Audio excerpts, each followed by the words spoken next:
I call this meeting to order. Welcome to meeting number 87 of the House of Commons Standing Committee on Citizenship and Immigration.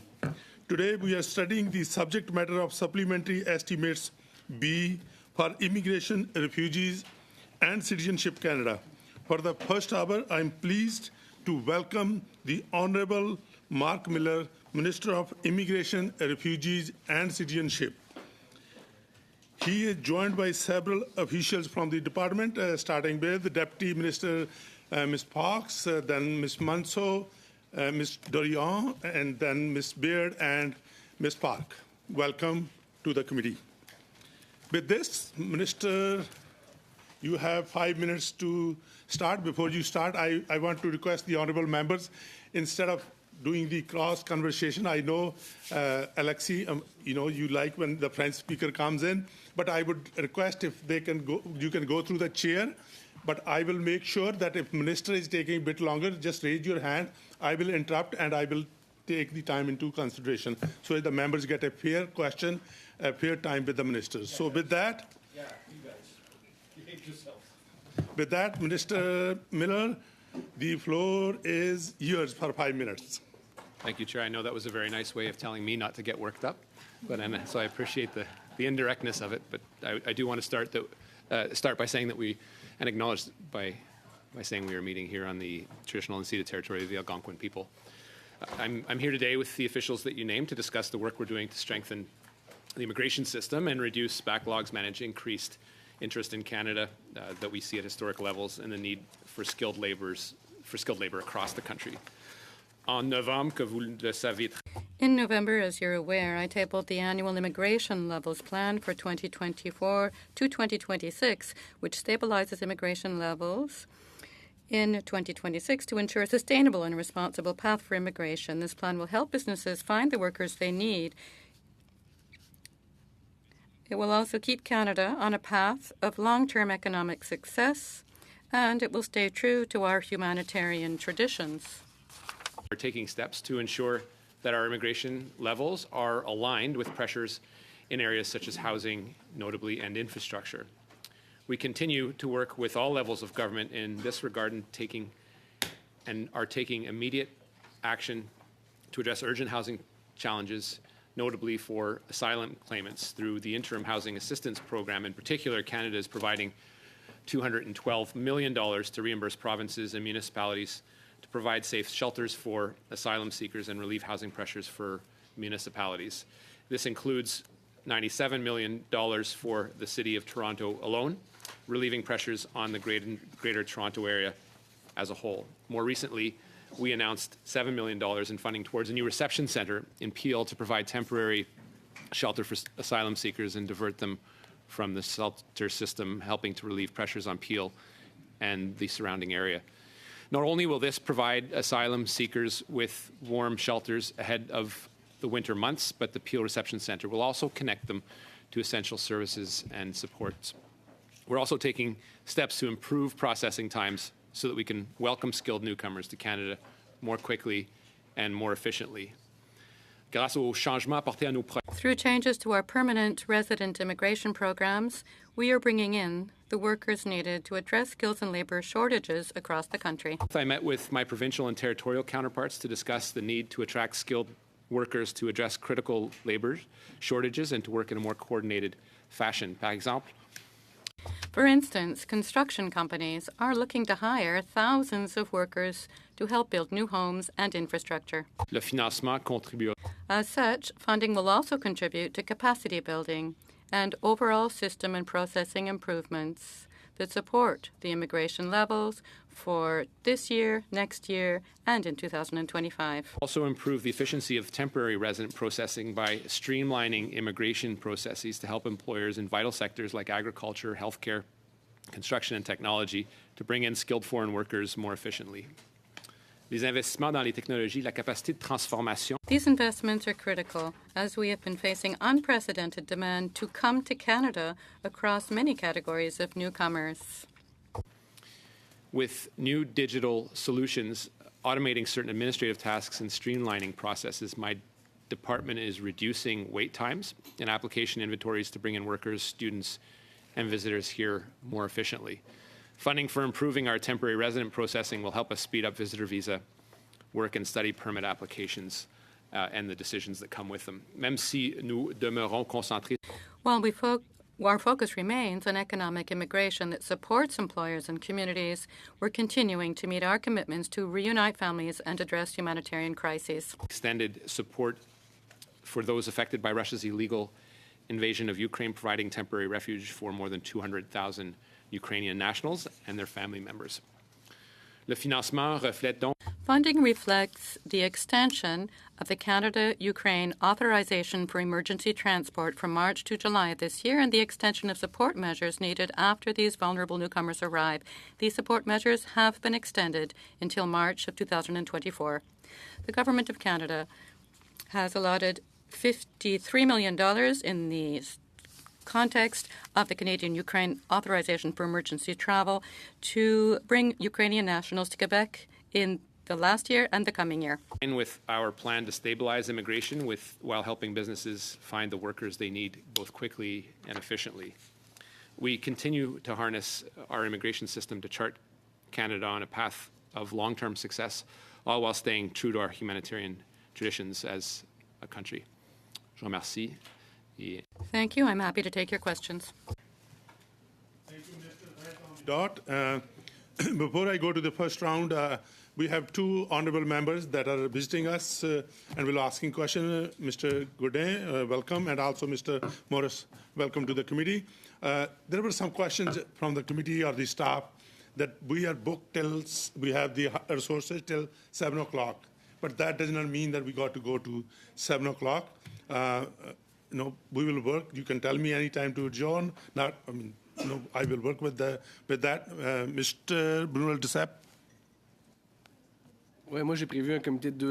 Yes, I had assumed we were meeting for 2 hours. That's the agenda I received, so I don't see why we would work for longer than 2 hours. We'll take that into consideration. We most likely will stop around 6, but we'll give Minister the full hour here. So with further ado, I'm going to go to Mr. Kimmich. Mr. Kimmich, you go ahead for 6 minutes with the Minister. Thank you, Chair.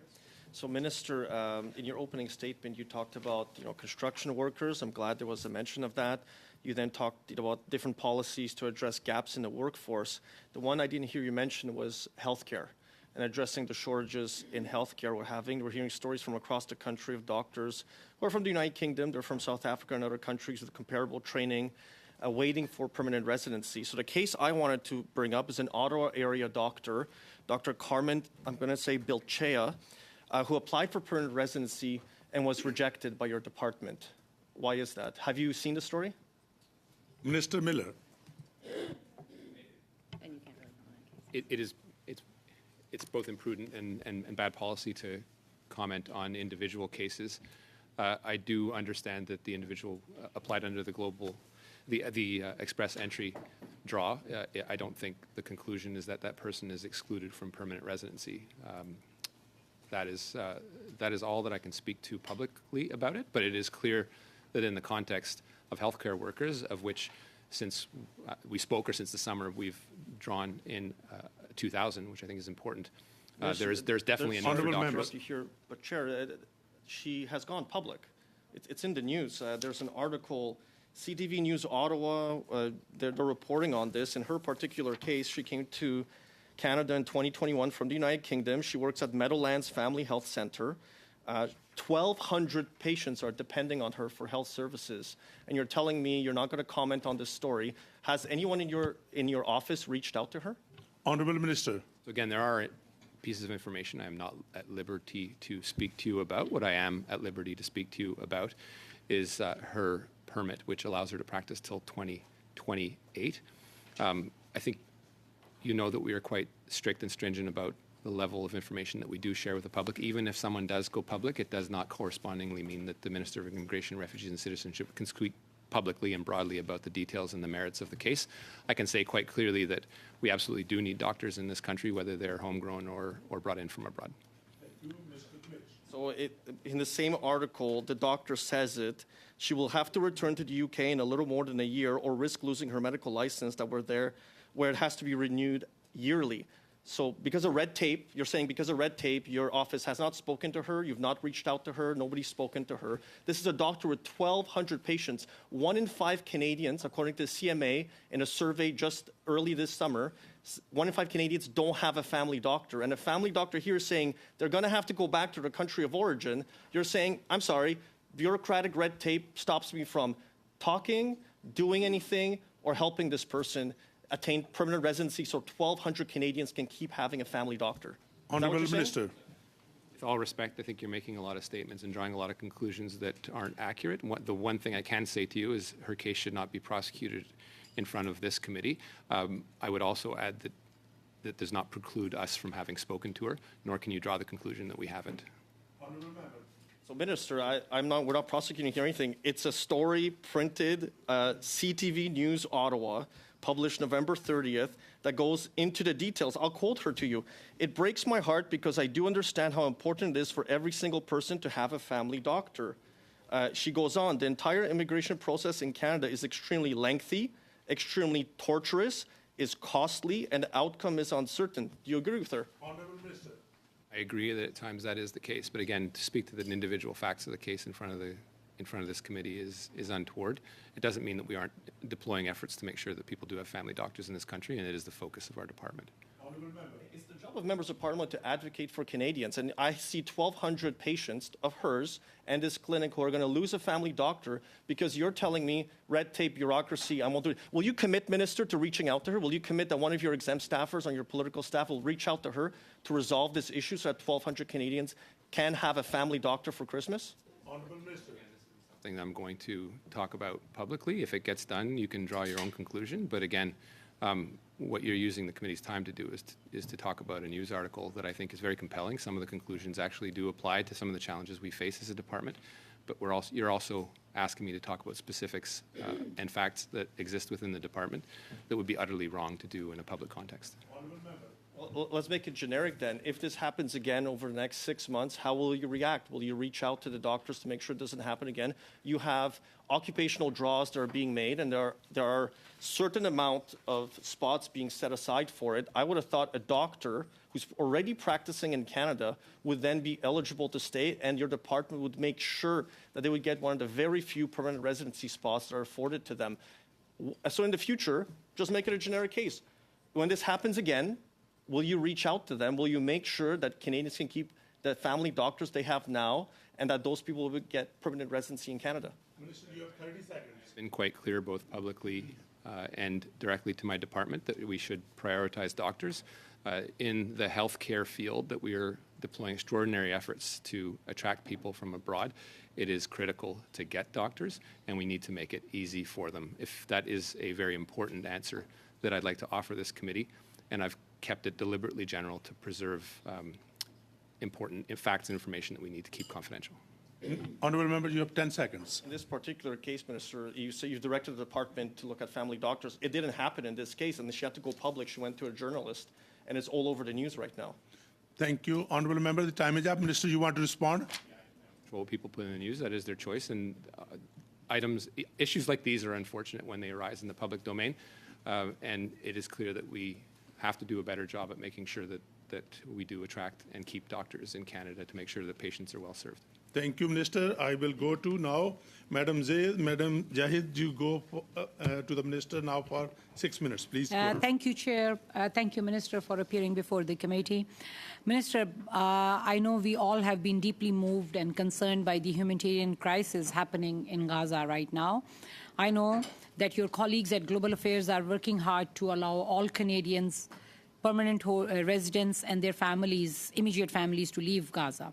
Of course, it is not up to us, but the local authorities when and how Canadians can leave. But this has raised an issue we often deal with in immigration, the definition of immediate family. In the Canadian and the IRCC context, it means spouse and dependent children under the age of 22. In my own culture, and frankly, most others outside the West, it is much broader and includes siblings, grandparents. Right now, Canada is not helping other than the immediate family members from Gaza. I've heard from grandparents whose grandchildren have lost their parents, and they have no one to take care of. people have siblings there who have no one else there. So they want to come to Canada to care and be with their families. So will you take this opportunity to redefine the definition of immediate family and help more people with strong ties to reach Canada safely? Honorable Minister. Thank you, MP Zaid, for that. And again, thank you for your advocacy. I think first and foremost, as we continue to see with shock and horror the humanitarian catastrophe in Gaza, that our policies do need to evolve. We face, despite our best intentions, we do face some very challenging realities on the ground in getting people actually out at the Rafah gates. That reflects the war. It reflects security concerns of partners on the ground that make it very challenging to get even the narrow categories that we have out and to safety. That includes Canadians' permanent residencies in the categories that you enumerated. We have been, at the same time, flexible in making sure that people that don't fall into those categories do and are able to get out by advocating for them. But it isn't a sure shot by any stretch of the imagination. I am looking currently within my department at options to expand that policy, but it is one that is conditioned by a number of considerations, particularly ones related to security and our effective ability to extract people in a war zone. Honorable Member. Thank you, Minister, and I hope you will carefully look into that. My next question is in regards to the caregiver programs. I represent a significant big Filipino community, and I meet regularly with the members of the Filipino community across Canada. Recently, I visited Saskatoon, and the top question I heard was about the 2 caregiver pilots. These programs are coming to an end, and there is a lot of anxiety over what is to come. They both have positive and constructive feedback, glad they can bring their families, but they are really people who have come under those, are concerned about the language requirements and processing time. So will you offer some clarity to caregivers on the future of these programs, that it is, why that is so important to Canada? Honorable Minister. I think their importance has been proven. And obviously, you're not the only one that has seen the importance of that program. It was introduced, as you said, or they've been introduced as pilots. And I think currently we're looking at options perhaps in expanding them further. The parameters of those have not been discussed publicly yet, and we're still doing some work internally to see what considerations can be brought to the table in terms of expanding those initiatives. But they are, it has changed thousands of lives and has given people an economic opportunity while filling some important labor shortages and gaps. So there are some successes to it. There are some challenges to the program, as you know, particularly as compared to what was existing previously. And it's ones we have to carefully analyze before we take the next step. These pilot programs will be coming to an end very soon. So it is really very important that people are not left in limbo, and we have the programs to where those caregivers can continue to work. Honorable Minister. Appreciate that, and I hope you continue your work with our team in advocating and working with us on that program in particular. I know how much it matters to your constituents. I will share the rest of the time with Mr. MP Morris. You have a minute to go to the Minister. Thank you, MP Zahid, and thank you, Chair. Minister, as you know, I've met with your team a number of weeks ago with respect to concerns in my community with an exponential increase in international students that is leading to exploitation of those students, as well as knock-on effects in my community of not having the necessary infrastructure to receive that number of students. I've put forward a motion with a set of 10 different constructive, reasonable measures for you to consider to address this. I wonder if you can comment on your openness to continue that conversation with expediency to make progress on advancing some of these measures. Brief answer, Minister.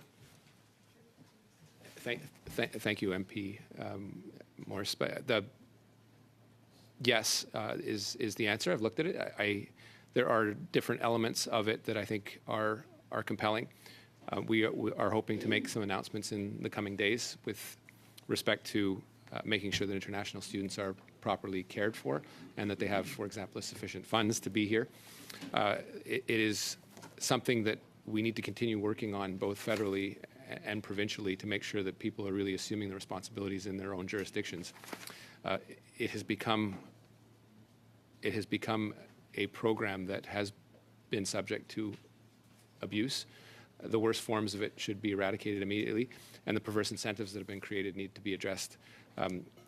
It's something we'll have to do carefully and surgically, but I think there are a number of elements in your motion that we will work with you on, and I hope to show the results in the next couple of weeks, at least on some of them. Thank you very much. Time is up, and now I will go to my dear friend, Mr. Bruno Duceppe, for 6 minutes. Go ahead, please. Thank you, Chair, and thank you, Minister, for being with us here today. You mentioned Ukraine in your opening statement. In a wish to show solidarity with the Ukrainians, Quebec wished to help asylum claimants in exchange for funds from the federal, but the federal government hasn't provided around $50,000 that is owed due to this initiative, and yet the federal government is sustaining and supporting this initiative in other provinces, but not in Quebec. Quebec is still part of Canada. Why is it that you are covering these funds for the other provinces, but not for Quebecers?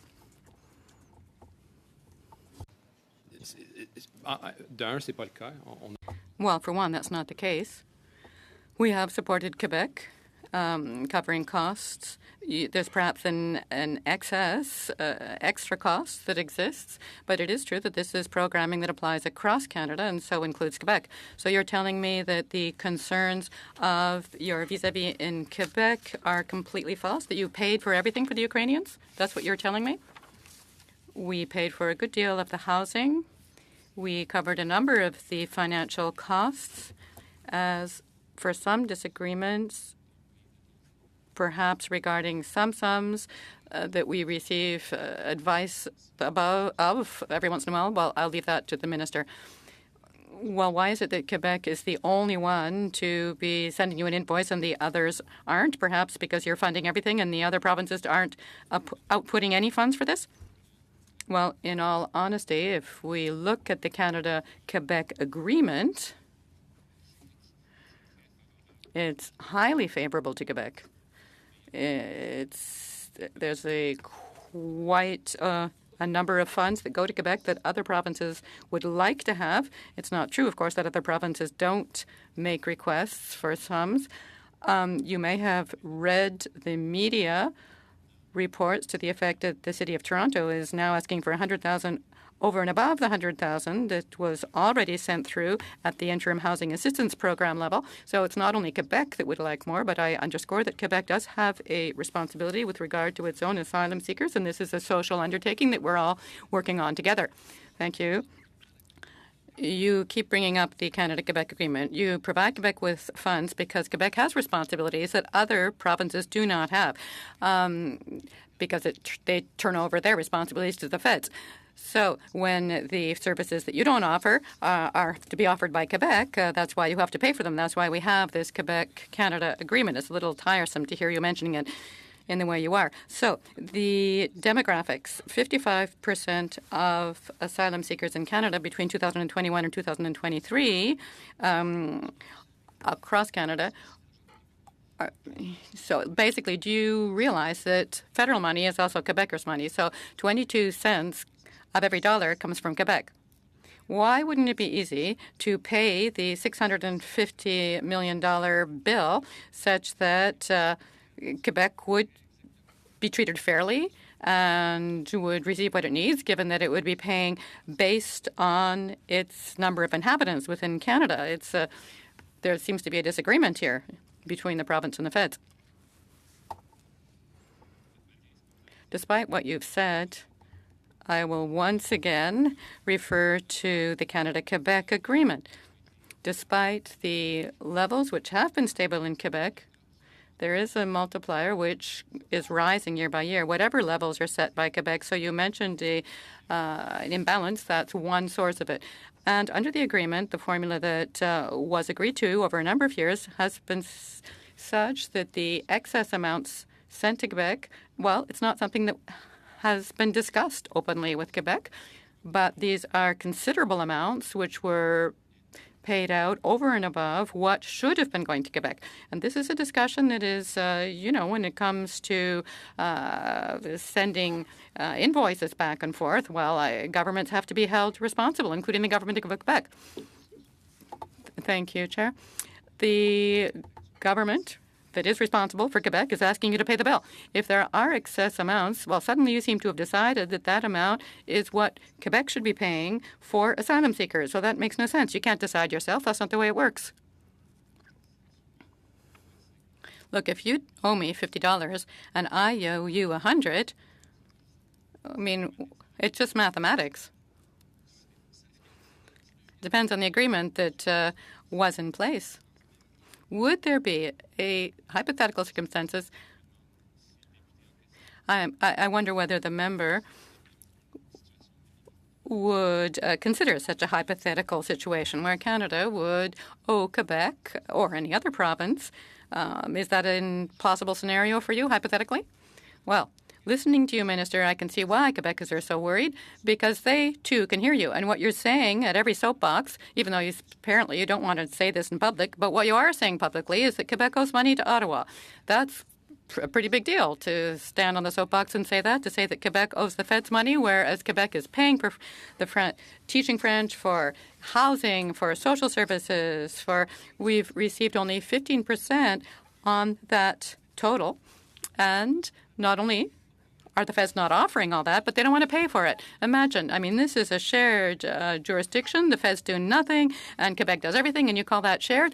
Well, and now you say Quebec owes money to Ottawa? Whoa, Minister, you're really going to have to check this with your back office, because this doesn't make any sense. Quebec does everything, pays for everything, plus owes money to Quebec. Whoa, this is quite something. Want to respond, even though time is up? I guess my conclusion was clear even before I was asked, but it looks like I believe in a two-way relationship. It's not a one-way relationship. Canada has a high level of responsibility to asylum seekers, and our relationship with Quebec is in good order. But I think that we are ready to say that with Quebec, we have a government-to-government relationship, and it's not the bloc that decides what that relationship is. Now I will go to Madam Kwan. Madam Kwan, you have 6 minutes with the Minister. Thank you very much, Mr. Chair, and thank you to the Minister and his officials for being here today. I'd like to first begin my questions on the issue with people in Gaza, and more particularly Canadians and people in Canada who are desperate to bring their loved ones to safety. And it was brought up on the issue around extended family members and the definition of family. Can the Minister advise, will he be making any changes to the definition of immediate family to include extended family members, such as siblings, parents, grandparents, nieces, nephews, many of whom actually, by the way, are now orphaned? Minister. And thank you, MP Kwan. As I told your colleague, it's something we are working on. It's not something I'm going to commit publicly to at this meeting, but it is work that we are doing considering how desperate the situation is, and looking at who we can get out and effectively actually get them out, as opposed to simply issuing a policy and not able in the next turn of the hand to actually get people out. There's a number of factors that are outside our control, but it's something I think I understand the sentiment, I understand the need, and I understand the urgency. It's something we are working on.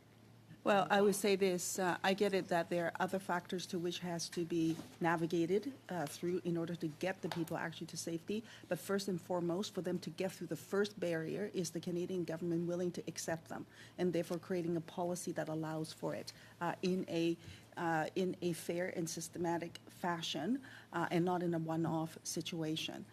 And so without that policy change, that means that they can't even get through the first door. So I would ask the Minister to act with utmost urgency, because people literally are dying. The Executive Director of UNICEF now calls the Gaza Strip, actually, the most dangerous place for children in the world.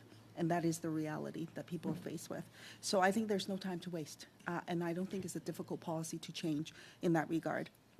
I would also ask the minister to provide a special immigration measure for people with family members in Gaza so that they can bring them to safety. Again, without a pathway, people have nowhere to go. They have no ability to even begin the process to help bring them to safety. Will the minister be working on that as well? Honourable Minister. And recognizing, thank you, and recognizing that I am not the sole decider in this. It's stuff we are working on with our colleagues at Foreign Affairs and with our partners in the region. It is something that, as you said, is of the utmost importance. Again, the policy perhaps will not contain everything you're advocating for. It's something we are working on that has to be realistic, and it has to actually reflect our ability to extract people, which is, I would reiterate for this group, it is still extremely limited even within the categories of people that we are trying to get out. I know you've suggested this is piecemeal, but in cases where we've had facts, circumstances, and the ability to get people out in a secure and safe way, we've done so with, I would say, with modest success. Honourable Member. Well, what I'm trying to avert for the government actually is not get into a situation where, in the case of Afghanistan, that there were this sort of hit and miss approach where some people got out and others didn't, to the point where authorization letters that were not official from the department was being handed out. We don't want that kind of controversy. We should learn lessons from what's happened before, and it's really important that we do this right. And so I would urge the minister to take immediate action to bring in a special immigration measure, one, to expand the extended family into the immediate family definition, and B, to bring in special immigration measure to allow for people in Canada to bring their loved ones to safety, and that includes extended family members. And so I'm going to park that there. I don't want to spend more of my precious time on my 6 minutes, because I want to raise another issue with Afghanistan. On the files, I've handed a pile of files to the government. I get it, you don't want to get into individual cases, but there are cases where de facto dependents are part of that application. Everyone else has been approved within the application, except for example, a sister, a single sister, an unmarried sister who's going to be left behind. And there are de facto dependents under the definition of IRCC. That can't be allowed to happen. The minister must understand the grave danger that woman would be exposed to if she was left behind. Now the family's stuck in this situation, trying to decide, do they leave? Do they not leave? This is not a choice. So why are the de facto dependents being excluded in applications? What is wrong with the system? Honourable Minister. As I mentioned to your colleague from the Conservative Party, it is difficult to comment on individual cases. I'm not going to say this is a mistake. These challenges do happen, particularly in the operational context that we face. Thank you for meeting with my team. I think we have some positive news on a couple of the files, and we can follow up with that after. But again, on these, every case of a person left behind is devastating, and we do our utmost to try to get them out. I think we can't dismiss how difficult it is to operate in the region, and I know you're not suggesting that. Honourable Member, 30 seconds. I gave the minister a thing of files, and I follow up some additional ones, and I haven't actually really had an update on what's happened to those situations. Many of those files actually include what we call de facto dependents that have been left behind. I want to ask quickly, when's the government going to lift the ban on allowing parents, grandparents to submit, families who want to sponsor parents, grandparents to come to Canada to submit applications? Thank you. The time is up. Minister, you want to respond? Go ahead. Okay, the characterization of it as a ban is inaccurate. We have a limited intake of people, and as you know, we do a lottery. It isn't a perfect way to proceed. The previous way being not even as good as that one, but it is about a set number of people. That I know you object to the cap on this, and I know it creates a lot of personal challenges for families looking to reunite. But that is one that has been decided as part of our levels plan. So it is an imperfect mechanism that was put in place to make an even less perfect one better. Well, based on the lottery, people can buy a ticket. The time is way up, and I'm going to go to Mr. McLean. Mr. McLean, you go ahead for 5 minutes with the Minister. Thank you, Mr. Chair, and Minister, officials, welcome. I'm going to go right into your supplementary estimates here, where you're asking us to give our input on $671 million of additional appropriations you want for this year. But in your past yearly estimates, your biggest increase in funding seems to come from professional and special services. $600 million spent in this area 3 years ago, a $1.4 billion last year. How much are you spending in professional and special services this year? Honourable Minister. Pass to the Deputy Minister. Okay, Deputy So I think Madam Fox. in terms of the SUPS-B, I think what I can say is we have sort of one element that's kind of the modernization of our platforms. It's a modest one in terms of the SUPS-B. It's about $18 million. Some of that would be for kind of cloud technology, et cetera. I think that we always look at the balance of, outside external advice versus internal spend. I think in the area of IT, I think you have noted that in some years it has been high. I would agree with that, especially as we were sort of launching the digital modernization platform, looking at cloud technologies. Thank you. I have limited time here. Yeah. So the expected number for this year? Minister. We can get it to you. Yeah. Okay. I'll go on with the next Natalie may question. have it, She's got it. She's got it. We have it. Go ahead, please. Mr. McGlynn, don't worry, I'll keep time here. Okay, So the expected number for this fiscal year is 1.9 billion, but 70% of that is for passport delivery amounts that we transfer to ESDC, hotels. Sorry, can we stop? You said 9.9 billion?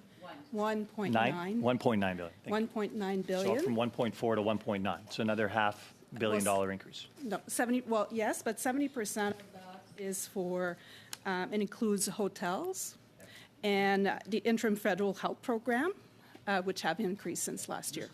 So that includes the hotels where nobody was really staying half the time and they were excessively paid for? Ms. Mansour. Minister? I mean, if you look, I don't know what you're referring to, but if you look at the hotel occupancy rate across the IRCC network, it is well, Deputy Minister's telling me 95 to 98%. Mr. McGlynn. Can you provide us with the top 5 payers of those professional and special services, please? The payees, I'm sorry. Honourable Minister. I'm sure we could provide you a list.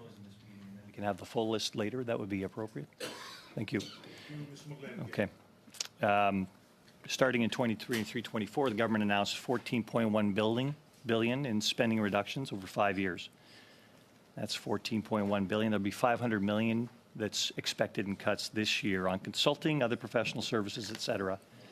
And these reductions will be achieved by freezing the $500 million in the reference levels of organizations like yours for 2023-24. That's this year. And yet you've spent another $500 billion on top of your estimates on this. So are we going in the wrong direction, Minister, as far as your budget goes? Honourable Minister. I think across the system, we are looking at efficiencies. There is no question that in this department in particular, given the rise in the clientele, the historic demands, that we are seeing pressures that have nothing to do with our desire to be efficient in what we actually do, and as well look at attempts to rationalize how we do immigration in Canada. That was sort of the point and conclusion of the strategic immigration review.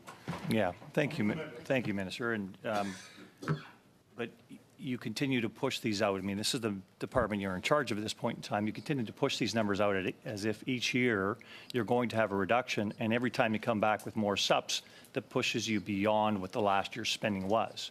So there seems like there's a lack of foresight in the spending here. And I will note the full-time equivalents that you continue to show in your departmental plan includes a reduction of very minimal amounts of bodies, but very large amounts of funding that are being reduced in the future here.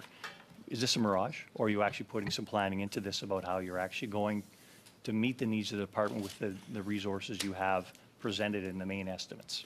Honourable Minister, you have 20 seconds to respond. Madam Fox. Maybe just quickly, I can say that we have commitments to make and that we've made on professional services reductions, but I would just note that for the interim health benefit, if we have an increase in humanitarian and compassion arrivals, there will be, by definition, an increase in that spend in the context of people having access to the interim health benefit. So it's not like a cap, right? If people come in, they need the health benefit, it kicks in based on arrivals. So I would separate the interim health benefit to the consulting and kind of contracting that we would do, let's say, with IT professionals, and that we are demonstrating a reduction as early as this year, going into 26, 27, and beyond, as per the Budget 23 commitment. The organization has committed to the reduction. Thank you. So now we will go to the Liberal, Madam Kaibaga. Please go ahead for 5 minutes with the Minister. Thank you, Mr. Chair. Welcome again, Minister, to our committee. Minister, as you know, Canada has been facing significant economic challenges with an aging population, labor shortages in key areas such as transportation, home building, and healthcare. And our government knows that immigration has an important role to play in ensuring prosperity for years to come. Can you explain to this committee how the immigration levels plan that you've tabled on November 1st will help grow our economy and support our communities? Honourable Minister. Thank you. And I think if the committee so decided, I think it would be highly desirable to look at the demographic curve in Canada, not just the one that reflects all of Canada, but how it's broken down by province and at times by regions, because I think it should be extremely preoccupying to people if you look at how that chart is trending. If we don't address the lower end of the chart with the younger ends of the population through immigration, we will be facing a catastrophe in short order in the next decades, as people will demand more services for health, more services that they expect and are the social fabric of this country. There isn't a part of the country that's immune to that. I think if you can ask whatever expert you want about those efforts, they will highlight the fact that Canada has done a good job over the last few years in dealing with it. What Canadians are also telling us is that that has not come without challenges and without sufficient foresight, including looking at the stress on the healthcare system from both sides of the equation, that meaning people working, dentists, doctors, health professionals working and filling those positions, as well as the stress that is therefore put on it by not only the aging population, but the new arrivals. Same too, you could apply the analysis to housing. So there are challenges. The strategic immigration review that I referenced earlier identified those, but what is certain is that we need sustained high volumes in order to address that demographic curve. The demographic curve isn't addressed solely through immigration, but it is a big indispensable part of it, and something I think should be the focus of this committee's and every person's mind that cares about how this country is going. And I think that is not necessarily a cyclical electoral consideration, but really a generational one. Honourable Member. And what's IRCC's extensive consultation process in developing these plans? Honourable Minister. So I think what we've heard from Canadians, and I think the strategic immigration review highlighted it, is that governments generally, and I include the federal government in this, need to do a better job in consulting and working with our provincial and territorial counterparts in dealing with immigration as a whole, not only the outward-facing, outside Canada-facing aspect of it, which we are the envy of the world in, and you just need to talk to our partners to hear it, but also the inward aspect of integration and social cohesion, which can be challenged at times if we don't do this in the right way. The provinces have a very, very large responsibility in this, and it is one, I think, as I spoke to my provincial counterparts 2 weeks ago in Toronto, was one that we all agreed on, despite having different views on different aspects of this. But that coordination aspect is key if we are going to continue what has been a very successful Canadian consensus. Honourable Member. We know that there are a lot of bad actors in immigration systems that have been targeting different people, including international students. What measures are you taking to combat the fraud and to protect the integrity of our immigration system, particularly when it comes to international students? Honourable Minister. There is a historic volume of people that want to get into Canada. I would say most legitimate, but not all people are entitled to come to this country. That is just the reality of a country such as Canada, as welcoming as we are. There are also people that are seeking to game the system, and we can't hide from that. Over and above the extraordinary efforts that are deployed by our own department Department, Canada Border Service agencies. There are unscrupulous actors, and they will prey, like they do domestically, on the most vulnerable. And in the case of international students, we have seen that time and time again, whether it's offering false hope for a fake institution that doesn't exist and you end up driving an Uber, or just taking people's money and leaving them with a fake offer letter at an acknowledged university. We have taken steps in the last few weeks to work with verification of offer letters. We are looking to strengthen the system in many measures, including working with provinces and their regulation, their responsibility to regulate designated learning institutions, to make sure this does not attack the integrity of a system that is very important for Canada, for some very young, bright minds that all that they want is to come here and study and perhaps get a good job and sometimes a pathway to permanent residency and Canadian citizenship. Thank you, Honourable Member. The clock is at 5:10, so thank you. I will go to Mr. Brunel de Sepp for 2.5 minutes with the Minister. Go ahead, please. Merci, Monsieur le Président. Thank you, Chair. So, in summary, Minister, you're telling me that the asylum seeker file is a shared file. We know that 50% of them go to Quebec when Quebec chooses them. You know that Quebec has a $600,000 amount that it's asking the feds to pay for housing and teaching French and so on and so forth, but that the federal government doesn't want to pay that invoice. And your conclusion after the facts that I've just laid out is that the Canada-Quebec agreement is a bad agreement and that Quebec owes money to Ottawa. So when you saw the minister and asked ask for this money, is this what you discussed with them, that it's a bad agreement and that it's Quebec that still owes money to Ottawa? In all due respect, I don't want to share the results of a conversation that hasn't actually occurred yet. You are painting a picture of it that are quite erroneous and that may mislead Canadians and Quebecers. As for the 55%, it's very important to underscore that Quebec has done more than its share.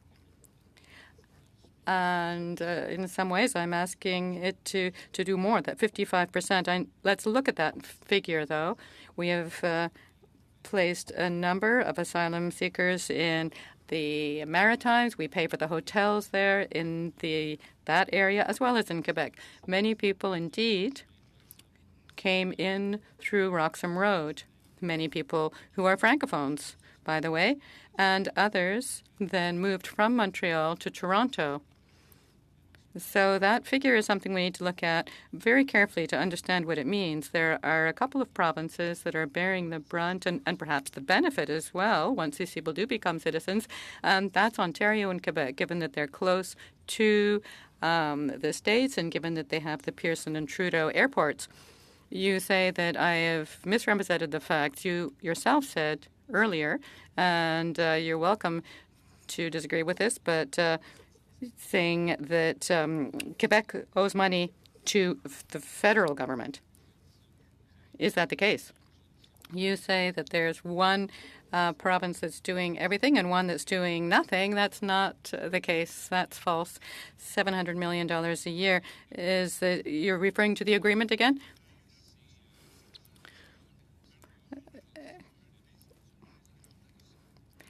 Madame Kwan, vous avez 2 minutes et demie. Madame Kwan, la parole est à vous. Merci. Est-ce que je pourrais parler des grands-parents?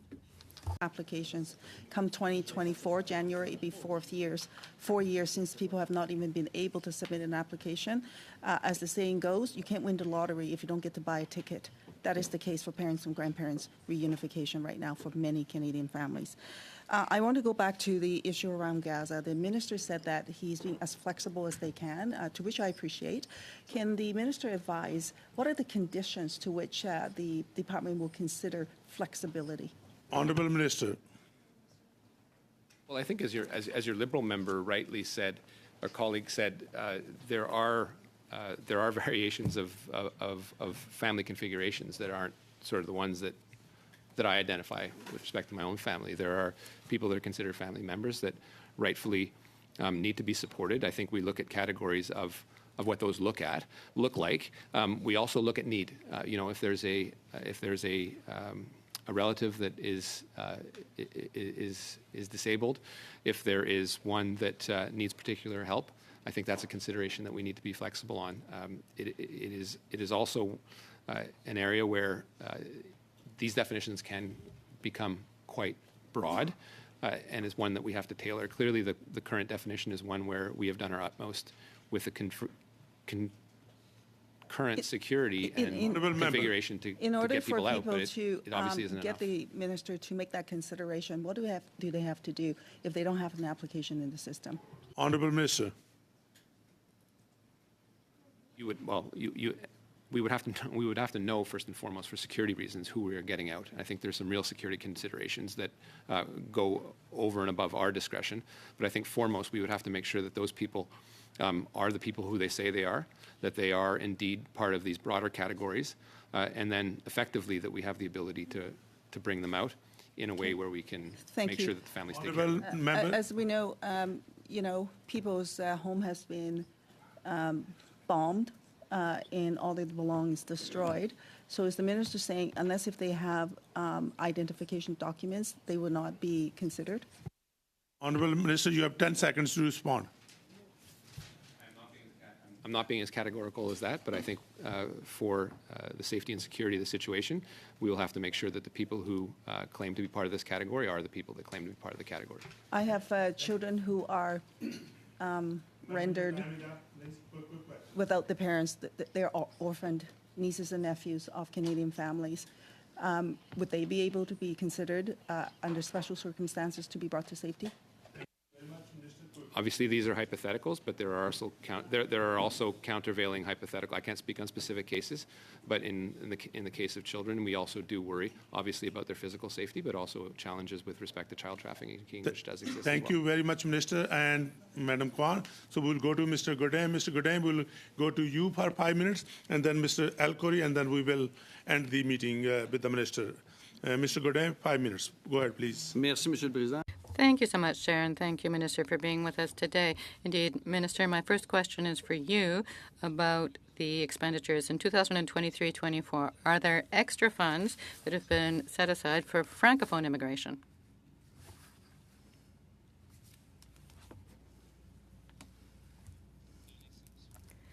Generally speaking, or in the supplementary estimates? Yes, well, it's supplementary estimates here. So when the Immigration Department, is there anything in the supplementary estimates for Francophone immigration? In the planning for official languages, yes, there is more funding, but it's not in the supplementary estimates B. It's to follow in following documents. But yes, we have received funding to support and really go ahead with the pillar of French immigration, which is part of the official languages plan, which was adopted in June 2023, yes. In the month of April, yes. All right, then what I'm referring to is your new responsibility under the Official Languages Act, which was became law in June last. So were there extra funds there, or were they already being earmarked without knowing what that upcoming act would be at the time? Well, there is funds for the immigration plan, Francophone, and there's a supplementary amount now as well. All right, this question is for the minister now. So Section 44.1 in the Official Languages Act, that clause, the decree with the, has that come in yet? Can you tell us when we will have that clause applied, when the order in council will be given for that? I can't tell you officially. It will be around the month of January. That's not a very clear answer. Well, you'll see in January. So let's just wait for January. Okay, we'll wait for January. So please follow through the chair. I would really appreciate that. Thank you, Chair.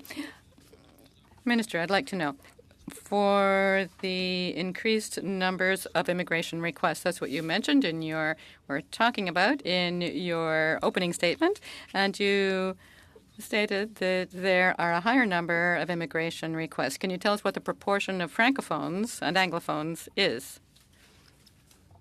Could we have more time? I'm really sorry. I didn't understand. I missed a verb or something in that So there's just something I didn't quite understand. Thank you, Chair. Minister, in your opening statement, you stated that more people are trying to immigrate to Canada, that we have higher immigration into Canada. Can you give me the proportion, Anglophone and Francophone? You mean into Quebec or no, for all of Canada? Okay, of course, you're fully aware that Quebec sets its own levels. I imagine it's entirely Francophones, but sometimes they aren't Francophones. So the level we had last year was 4.4% of Francophones outside Quebec. If I can finish, we have now reached 4.5, which is a historic first. We still have work to do to make it higher. So let's look at those targets. I'd like to check with you, Minister. You set targets for the upcoming 3 years, 6, 7, and 8%. What criteria did you use to set these levels of Francophone immigration into Canada to stop the decline of French in Canada? We know that 6, 7, and 8% will not achieve that.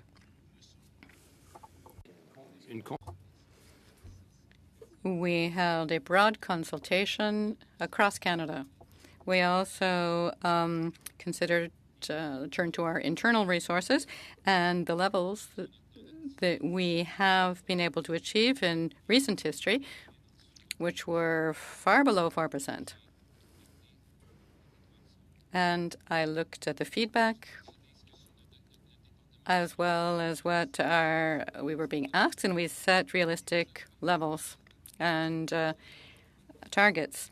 All right. So I will turn some of my time over to my colleague, but I wish to say that unfortunately the minister has just responded that it depends on the resources, but that the French will continue to decline in Canada with the resources that we now have. So I have a few seconds, and Mr. Kimmich, I will turn the time over to you.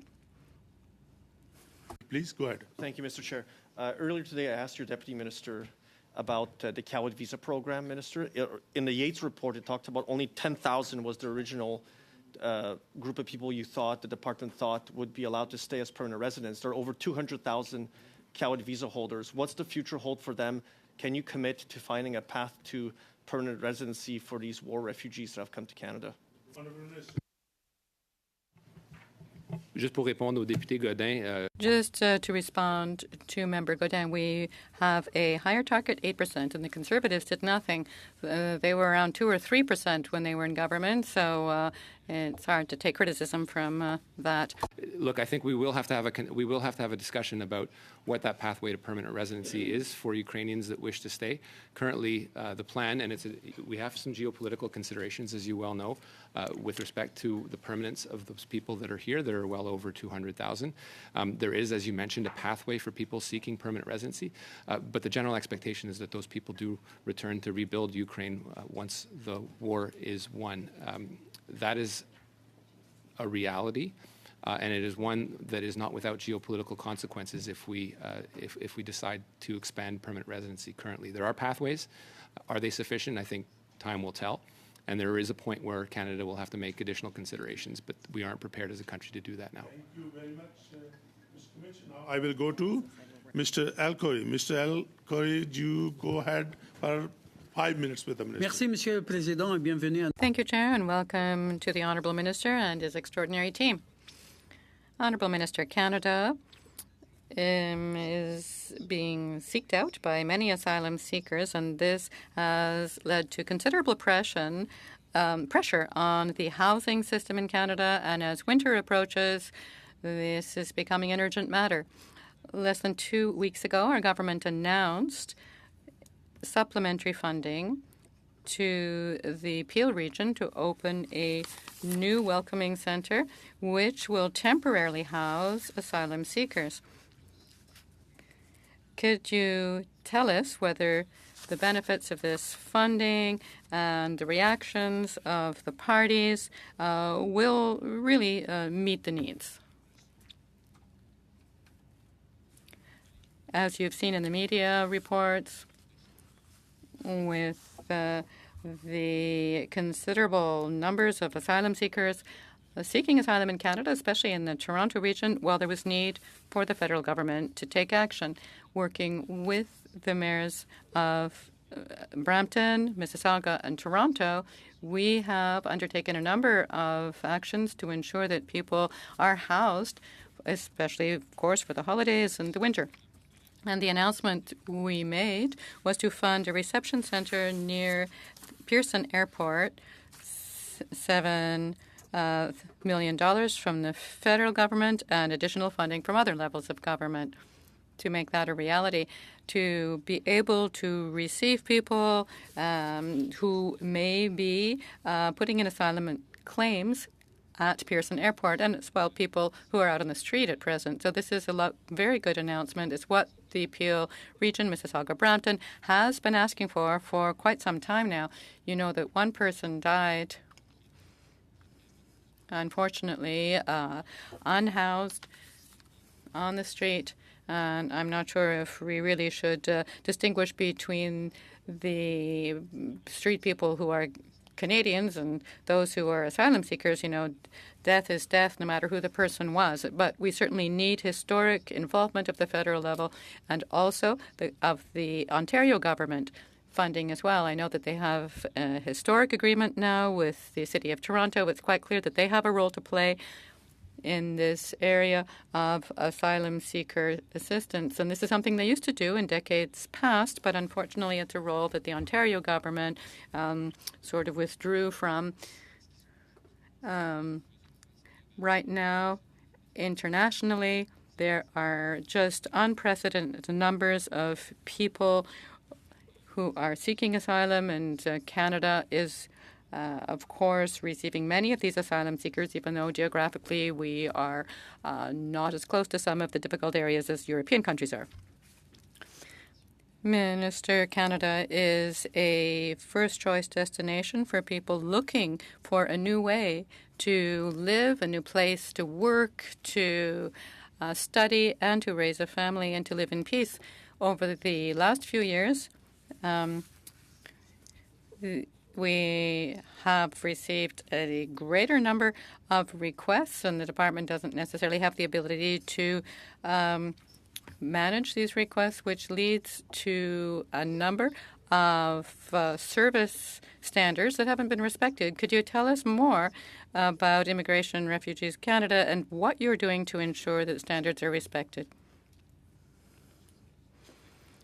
I would say, and indeed we've had a chance to discuss this before, that yes, we are facing record levels of demand. We hit a historic high point in the month of October.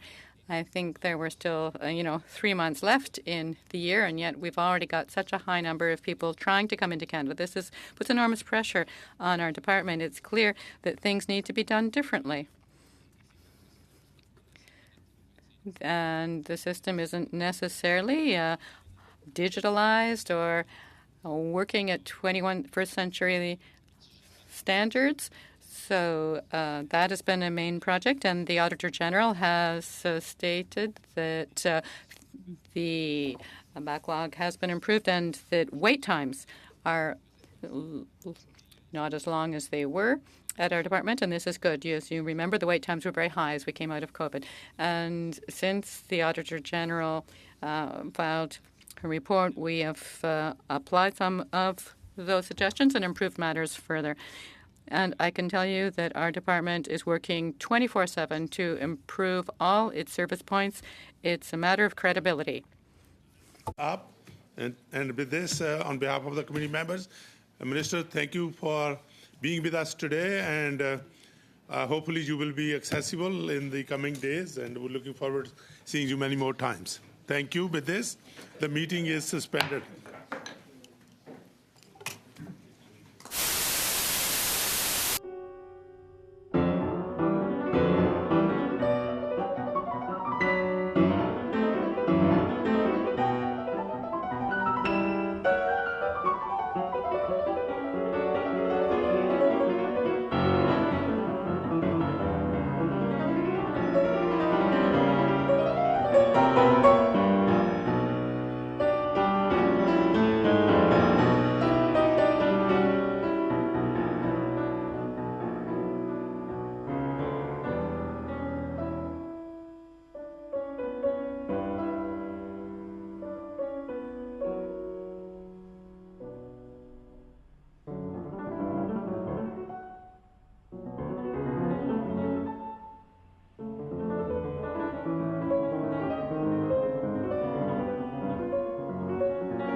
And with us, we still have all the officials that I already mentioned, so I'm not going to take any more time.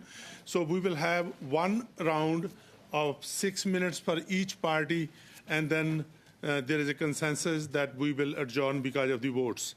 And without any further ado, I will go into the questions and answers. And the first question, 6 minutes, go to Mr. McLean. Mr. McLean, go ahead, please, for 6 minutes. Thank you, Mr. Chair. Deputy, again, follow up on the last question I asked. Do you have the names of the 5 top organizations that were given grants and contributions? I think what we can do is we'll I'm asking if you have those, if you had about a half hour or more to look them up. Are they available? Ms. Manso? No, we don't have that level of detail, but we can provide them to Thank you. Okay. I went through a bunch of your figures here. Your 2022-23 numbers, it looks like you lapsed some money that was appropriated, it seems. So is it standard practice to appropriate money through this estimates process and then lapse those funds at the end of the year, or let them stay on your books? And how long do they stay on your books for? Deputy Minister. So I think what I would say, every kind of funding decision, obviously we have a responsibility through the mains, the SUPs, and kind of good fiscal responsibility to account for the money we spend.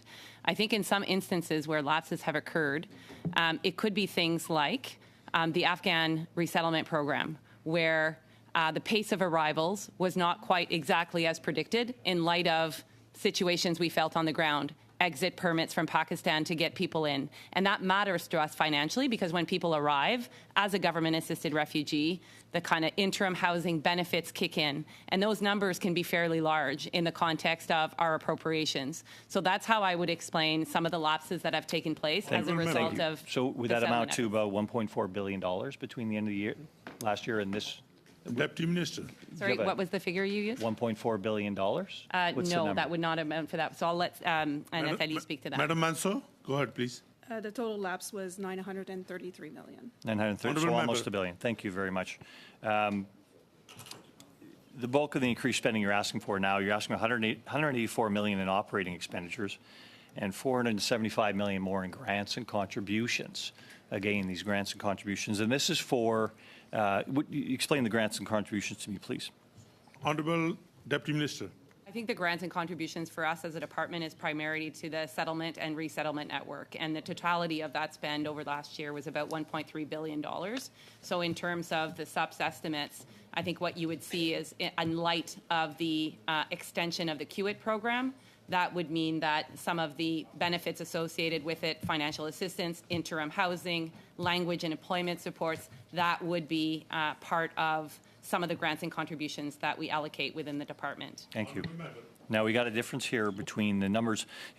Educate me here, please. We're talking about an extra $57 million coming up, resettlement assistance program, increasing $57 million to $329 million, plus contributions. So grants and contributions. Can you explain the difference between the grants and the contributions for resettlement assistance? So a contribution requires a contribution agreement with the recipients and may have some conditions. The grants are non-conditional payments to recipients. Member. IRB has not requested any more money this year for the Immigration and Refugee Board. Is that because of the closure of Roxham Road, that it is no longer requiring as much to get people through the process? Has that been a net savings and will be a net savings in the final analysis of these estimates? Deputy Minister. So I think that I won't necessarily speak to all of the details of the IRB, but I think what I would say to you is that the Roxham Road closure has not led to a decrease in the numbers of asylum seekers. I think that the IRB, as well as other partners in the system, including ourselves, got additional money in past budgets that we're sort of looking at how we can use those funds to match the numbers that we have. But I think it would be fair to say that the volumes have not decreased as a result of the STCA negotiations of the additional protocol. The Housing Assistance Program, $212 million. The Minister and you both spoke about it. This is extraordinary, obviously, with too many or an excessive number of immigrants coming in at one point in time here without infrastructure to house or provide them with services. Is this something you're going to see lapsing going forward, or is this going to continue on as part of your budget lines going forward? It is something that we're paying very close attention to. So I think that the interim housing assistance program has been essential in protecting the most vulnerable people from staying on the streets and providing interim housing. I think that as we look at the asylum context around the world and as we look at its domestic ramifications, we are assessing exactly what the impacts would be and also what are the best ways to manage this outside necessarily hotels. We talked about the reception center. The Peel investment is looking at how we can bring service providers into one space. People can apply for their work permit. People can get some of the social supports that they need. People can have interim housing. Yeah, thank you. Honourable Member, you have 40 seconds. Yes. We talked about, let me refer to the Yates report a little bit here because it melds with something else here. The Yates report indicates that you're going to have to go through a reorganization here at some point in time in the future because you're more or less got a broken organizational structure through no fault of your own. And it says that your employees have done a good job of holding that all together in the meantime. But you're going to need some funds for a reorganization. Obviously, you're also going to need some funds for the digital changes you have to go through, the plan that is requiring it. And yet there are no funds going forward indicated in your go-forward plan. So I look at your budget, your estimates here, and I look at your go-forward plan and the departmental plan. There's nothing here that seems to speak to reality of what you're going to face here in the very near future. And yet it does indicate that you think you're going to reduce your spending. Can you please comment? It's already 6:15 marks, so please be brief. Okay, so I would say first, we have done the reorganization and we did do it in a cost-neutral way, but we have listened to the advice of the Yates report and have made decisions as a department, and we are reorganized, and that was effective October 16th. The second point I would make is on the issue of the modernization activities, we have been allocated over, I believe it's around $840 million for the digital modernization platform, and that is what's taking us to what the public procurement has been around a client-facing front end and the back end supports we need. Thank you. Mr. McGlenn, so we will go to Mr. Parliamentary Secretary, actually. Mr. Chang, go ahead for 6 minutes. Thank you, Mr. Chair. And thank you to the witnesses for being here today with us. I would like to start off, the immigration level plans is integral to our immigration plan. It sets a target for welcoming new permanent residents and help provinces, territories, and local organizations plan for years to come. When developing these levels, consultation is key to ensuring that our immigration level plan is aligned with current realities of the labor market, while also ensuring that newcomers have the resources and tools they need to thrive and contribute meaningfully to the new communities. Can you give this committee an overview of the consultation process that went into developing the levels plan? Deputy Minister.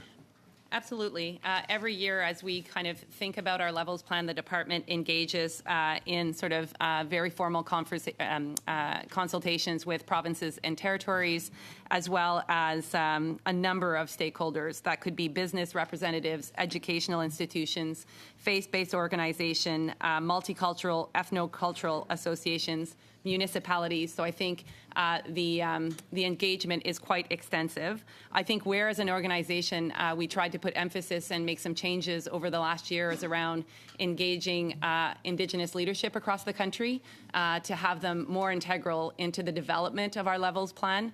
And I think we benefited from our strategic immigration review where we went across the country, myself, Louise, members of the team, to talk to people about what they needed to see in terms of changes, how Canada can continue to welcome successfully immigration. So I think that it is quite an extensive process of the consultations, and that leads to our ability to prepare our advice to government on the immigration levels plan. Parliamentary Secretary. Thank you for that answer. IRCC is requesting to transfer $1.5 million to Global Affairs Canada to support the Afghanistan Resettlement Task Force. Could you provide this committee with an update on the progress of the task force and its plans for the immediate and long-term future? Deputy Minister. So I think the Afghanistan sector within our department, working in lockstep with security agencies and global affairs, have had a lot of successes and things to be proud of. 40,000 Afghan refugees have resettled in Canada. And almost on a weekly basis right now, we are seeing charter flights leave Pakistan for arrival in Canada. And we've got a good pace of departures right now, and we're working very well with Pakistani officials in being able to access our clients on the ground. This is not always easy, and the biggest challenge remains our clients who remain in Afghanistan and our ability to support them, and big efforts are being spent on that. But I would say yesterday we had a chance to speak with some of our employees who spoke about their experiences through the Afghan resettlement effort, and highlighting some efforts, some particular efforts of some IRCC staff, one in particular who was able to reunite a 3-year-old with her father during the mass evacuation in August, or an individual who personally interviewed over 3,500 people in desperate situations. So I think what I would say is this work continues, our commitment continues, and it's not just at IRCC, but it's in other government departments, including global affairs. Mr. Ali, go ahead, Prad. 2.5 minutes, please. Thank you, Chair. Through you, Mr. Chair, to Ms. Fox. Many of my constituents of Pakistani origin constantly ask me for the updates on the issue of enhancing visa processing capacity in Islamabad, Pakistan, which was announced last year under Canada's Indo-Pacific strategy. Can you please confirm that the visa processing currently is being done in Islamabad? Deputy Minister. Thank you very much for that question. And in fact, having a greater footprint in Islamabad has been a priority of the government, and as you noted, a commitment in the Indo-Pacific strategy.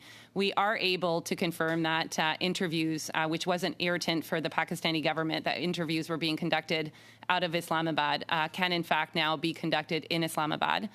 We are continuing to look to expand our footprint. We've got candidates who are ready to be deployed to Islamabad. We are working with the government to get the visas complete so that they can arrive and increase our footprint. And so that's a conversation that we continue to have. I think potentially, given the caretaker government, it perhaps got a few delays in getting the conversations that we needed to have. But I think we are on track, and we're quite proud to expand our team there. Honourable Member. So you're saying you have some pending visas for IRCC officials who would be working in Pakistan.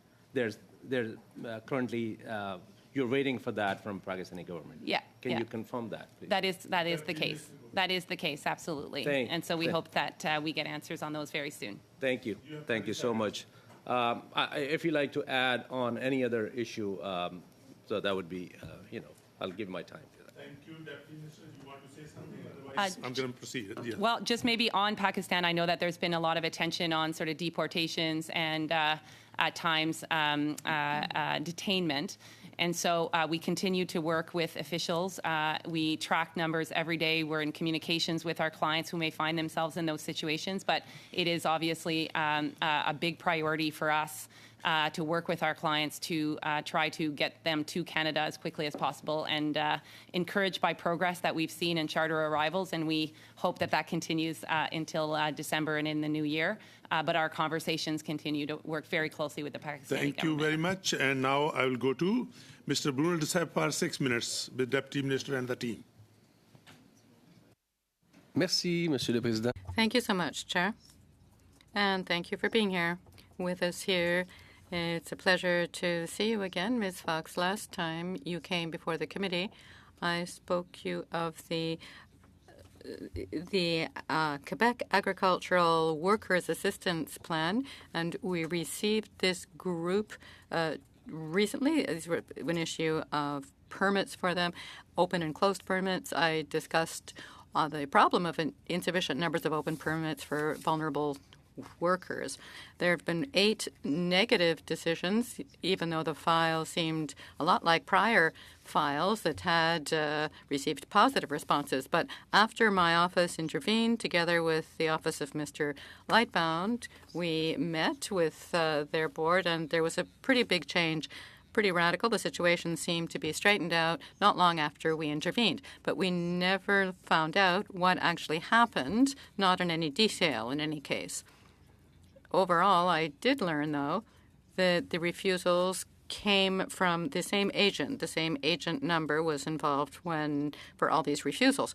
And I have the impression that you had further information about this. Perhaps I misunderstood one of your prior answers, but go ahead. Let's see.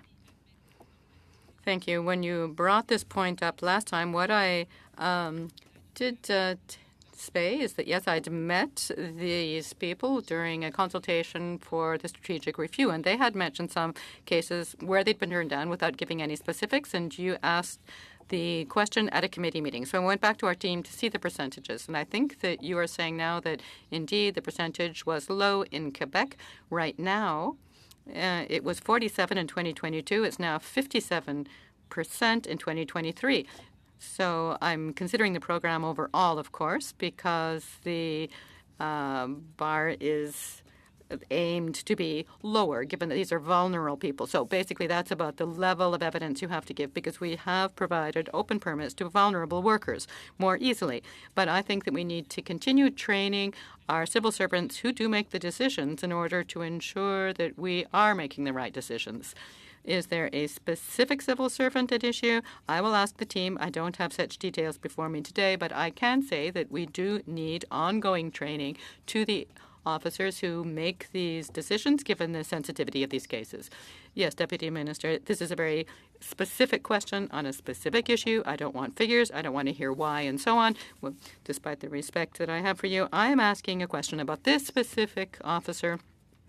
And if I'm aware that there's a specific officer with a specific officer number who systematically turned down the same sorts of requests that in the past, or at least normally, are accepted, I have it difficult to believe that you are unaware of all this. If the RATMAC is aware of it, if the RATMAC network is aware, and I'm aware, then you should be aware. Well, very well, there is one officer who made decisions involving members of the support network for migrant farm workers in Quebec, and I will look into it.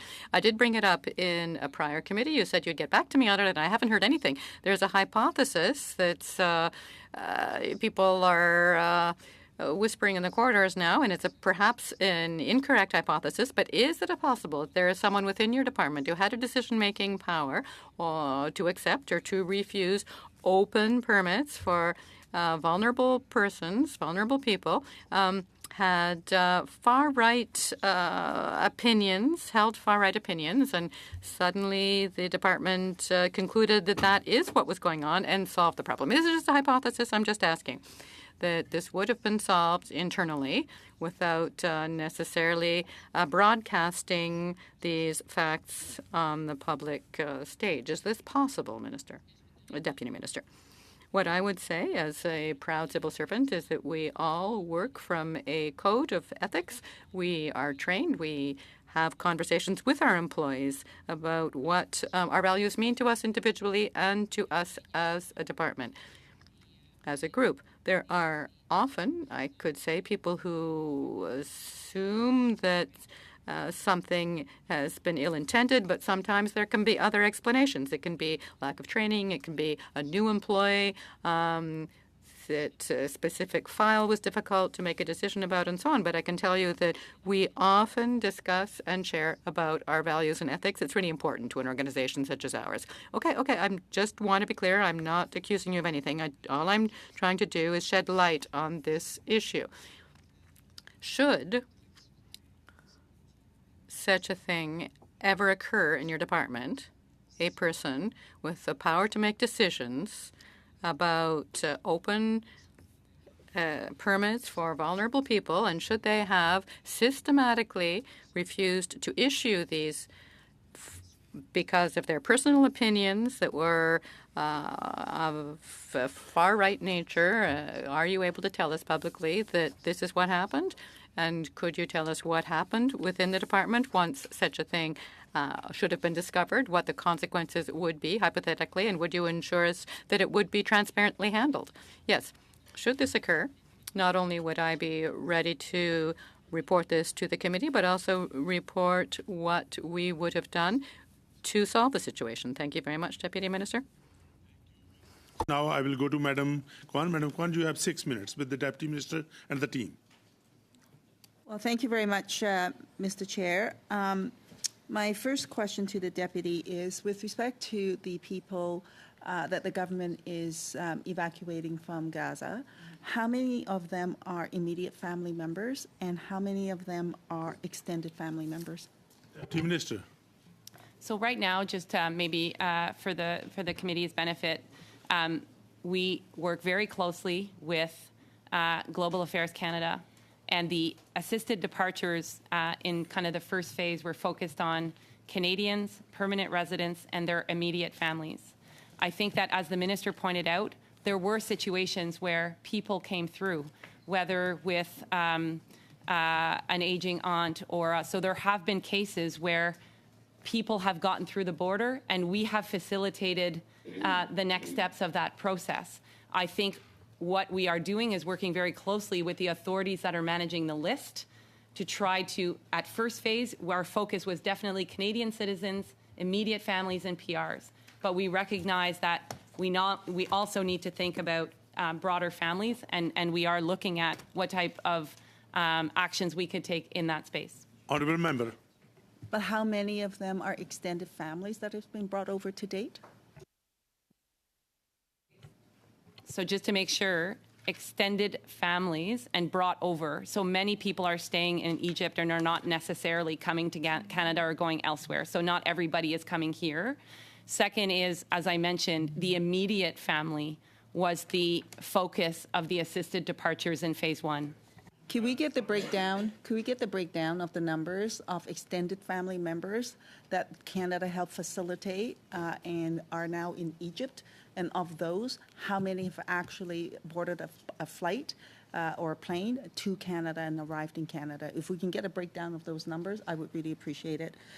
I want to bring up another issue. Oh, sorry, can I get confirmation that we can get that information for committee? Yes, we can get to that committee. Thank you.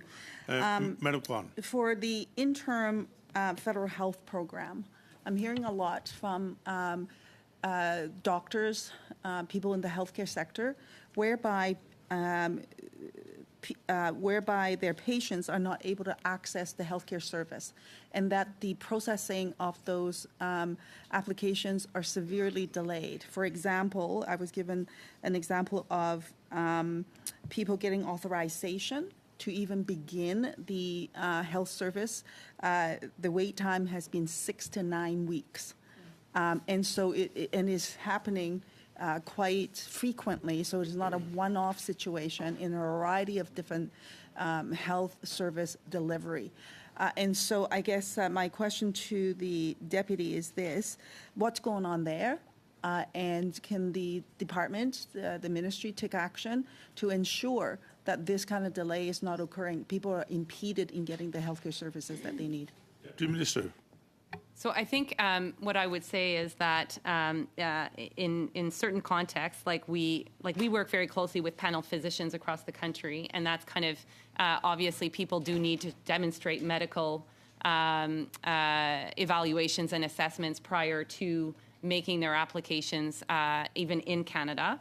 And I don't think that at this point there are significant delays in panel physicians, but depending on where you are in the country, there may be a little bit longer wait. We can commit to come back to that. But is what you're suggesting, the 6 to 9 week wait times, is that specific to a health service once someone becomes a PR? Is that specific to refugees? I'm just trying to get a sense of the issue. Specific to refugees, they have not yet received their PR, so they're reliant on the interim federal health program.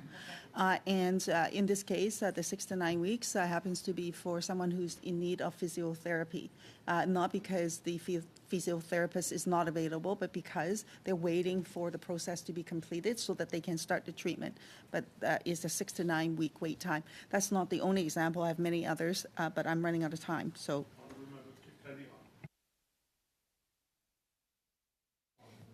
I think what I would say is I'll definitely take that back and take a look at what the delays are and come back to you on next steps. Okay. Remember. On the 2020 pool for parents, grandparents lottery, how many people are in that pool right now? Deputy Minister. Well, I know that 24,000 invitations to apply were sent out in October of 2023 in that pool. How many remain in that pool after that invitation to apply? I'd have to check, but we have 5,278 applications in the system. I'm going to stop the clock. I'm going to stop the clock. Deputy Minister, she asked for a specific number. How many are left in that pool? So I want your department, if they can provide that number exactly that are left. Thank you, Madam Kwan. Go ahead. Thank you very much, Mr. Chair. And I would like to actually get that number since the pool has been shut down for 3 years now. Come this January will be the 4th year, so each year what the pool was. So I would like to actually have that information. Mr. Chair, at this juncture, I'd like to move this motion that that CIMM issue a letter to the Minister of Immigration and, that the Citizenship, Immigration, Refugee Committee issue a letter to the Minister of Immigration and urgently call on the Government of Canada to lift the 40,000 quota for the special immigration measure for Afghans so that those who risk their lives and that of their family members, bracket including extended family members, close bracket, to serve Canada is afforded the opportunity to get to safety in Canada. And further that, CIMM issue a press release on the matter.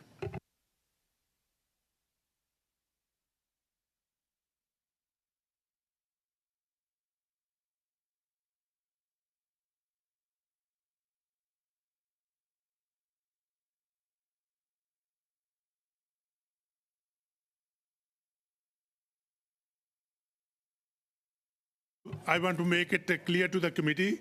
There are many things we discuss in camera that cannot be discussed here. And this is a motion that is in public now. So this is a debatable motion. Mr. Kimmich. Can we get the wording of the motion exactly so we can see it? Sure.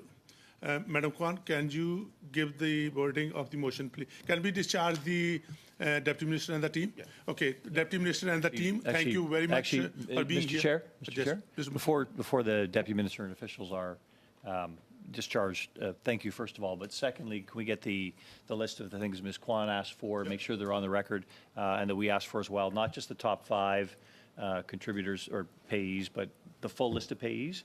Can we also get the 500 service organizations that you're allied with? Yeah. Okay. Thank you, Mr. It says more than 500, I think it says in your plan. So that would be instructive. Thank you very much. With that, I would like to thank you, Deputy Minister Fox and Ms. Manso, Ms. Durian, and Ms. Beard and Ms. Park. Thank you again. Very best to you. Okay. Sorry, Madam Kwan. Nice to meet you.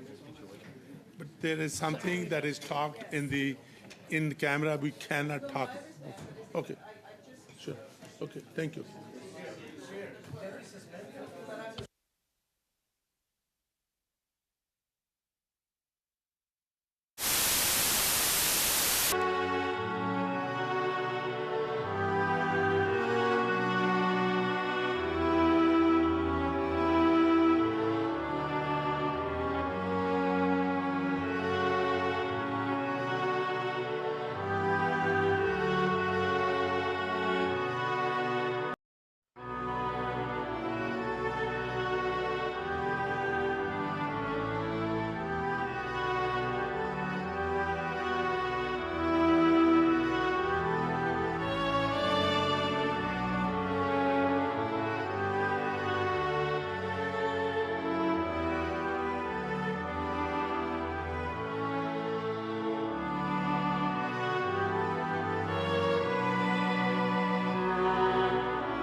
Mr. Chair, I move to adjourn the meeting.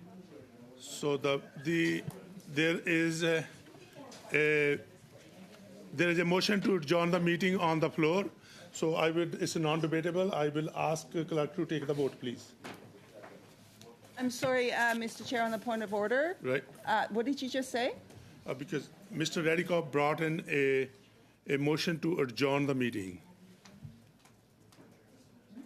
Just now? Now. I didn't even hear him. You know, I'm a very fair chair. I don't take sides. He did bring in, and I have to entertain him. Right. You can entertain it. Yeah. Okay, so because we agreed before that we will have only 6-minute round, because if the bells rang, then we have to come back and come back. So, right? Okay. Anyways, take the vote, please. The question is that the committee do now adjourn. Mr. Ali. Yes. Mr. Chang. Yes. Mr. El Khoury. Mr. Madame Kayabaga.